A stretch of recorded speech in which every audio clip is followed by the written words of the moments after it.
Hey everybody, it's David with some Friday real estate advice. Should you do open houses if you're selling your home?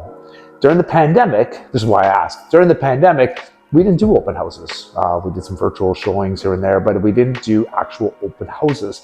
They weren't allowed. And houses still sold. Yeah, they still sold a lot. So are they really necessary? I would still say, yeah, there's a reason why open houses work. Open houses are a great way for people to come in to take a look without any pressure. They don't have to talk to their agent to come take a look. I like the fact that sometimes buyers in the neighbors come and they take a look and they can leisurely walk around. When you book an appointment with a property in today's market, sometimes you only get 15 or 30 minutes to look at a home. But if you're at an open house, you can spend there from 2 to 4, all 2 hours. You can go around and look at the property. The second thing is you can actually talk to the listing agent to find out the inside scoop. How old's the furnace?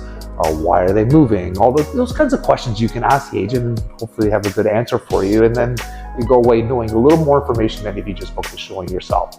Another reason is that sometimes busy agents don't have an opportunity to show all their clients on the properties, and they'll just call the client and say, hey, if you like this property, they have an open house from 2 to 4. If you like it, I will book an appointment with you and we'll do our own private tour. So yeah, open houses do help, and they do help market your property.